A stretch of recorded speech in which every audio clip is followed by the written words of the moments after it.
जी आइए है सुनते हैं एक है श्राद्ध पक्ष की है सुंदर सी कथा। सीता माता ने है हम राजा दशरथ के है लिए है किया पिंडदान। एक समय की है बात है जब है राजा राम लक्ष्मण और है सीता माता है वनवास गए हुए थे तो हो राजा दशरथ के है पीछे से है देहांत हो गया था। वो उसके है श्राद्ध नहीं कर पाए तो श्राद्ध पक्ष में है राम लक्ष्मण और है सीता माता श्राद्ध करने के लिए है गया पहुँचे। गया जाने के बाद में है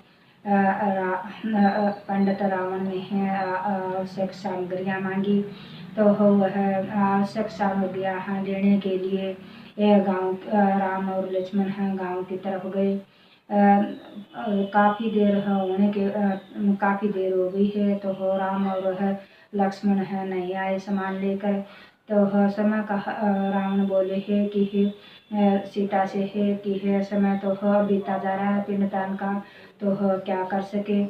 तो सीता माता ने समय का अभाव देखते हुए राजा दशरथ का पिंडदान करने का निर्णय लिया।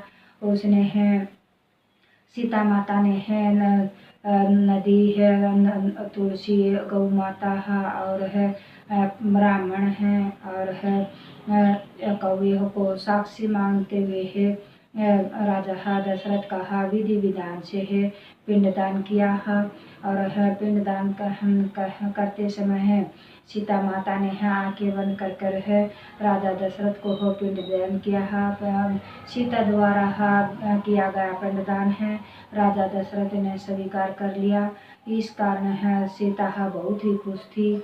तो वह मन ही मन सोच रही थी कि राजा राम है इस को नहीं मानेंगे कि एक है औरत के द्वारा पिंडदान है कैसे हो सकता है। तो कुछ यह सोच ही रही थी कि कुछ देर उसी समय राम और लक्ष्मण वहाँ आ गए।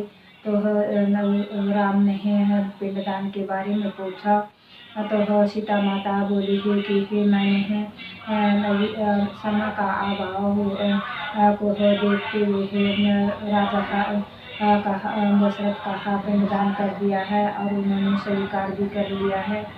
तो बोले है कि बगैर सामग्री और बगैर पुत्र के पिंडदान कैसे हो सकता है। तो सीता माता बोली है कि आप यह सब साक्षी है कि मैंने पिंडदान किया है। पंडित है नदी है तुलसी और है कौवे है को पूछा उन पांचों से पूछा तो सभी ने है राम से झूठ बोल दिया कि सीता ने कोई पिंडदान नहीं किया है। तो फिर है सीता माता को क्रोध आ जाता है और उन पांचों को श्राप दे देती है। पंडित को श्राप दिया है कि तुम पोथी पत्रे है वास्ते हुए भी हमेशा दरिद्र रहोगे।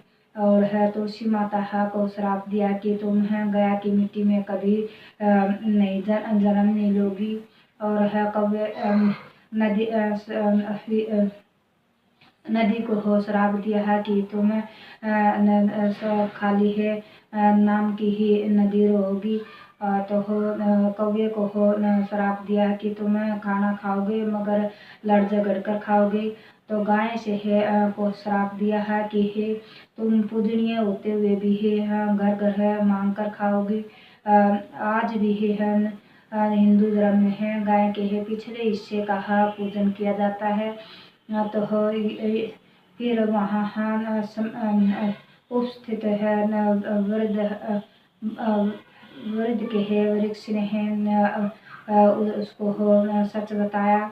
तो माता ने उसे आशीर्वाद दिया है कि तुम हमेशा पूजनीय रहोगे। जो भी सुहागन स्त्री आपको पूजन करेगी आपको जल चढ़ाएगी उसका स्वागत अमर रहेगा। और तुम सबको छाया प्रदान करोगे। इस तरह बरगद के पेड़ को आशीर्वाद दिया और कहा कि तुम्हारी लंबी आयु होगी। तो इस ऐसे है माता सीता ने है और राजा दशरथ को कहा पिंडदान किया और उन पांचों को झूठ बोलने पर है श्राप दिया और बरगद के पेड़ को सच बोलने पर है आशीर्वाद दिया है कि हे तुम लंबी आयु होगी और सबको छाया प्रदान करोगे और तुम हमेशा पूजनीय रहोगे। आज भी है बरगद के पेड़ की ही पूजा होती है। जो भी है स्त्री है वट वृक्ष का है पति कहा व्रत रखती हैं बरगद के है पेड़ में है पानी देती है धागा बांधती हैं और है उसके है नीचे है दिया जलाती हैं। तो यह है सीता माता के द्वारा राजा दशरथ का किया हुआ पिंडदान है। यह कथा अच्छी लगी ही हो तो कमेंट कर जरूर बताना है यह कथा कैसी लगी। जय हो पितर देवता की जय।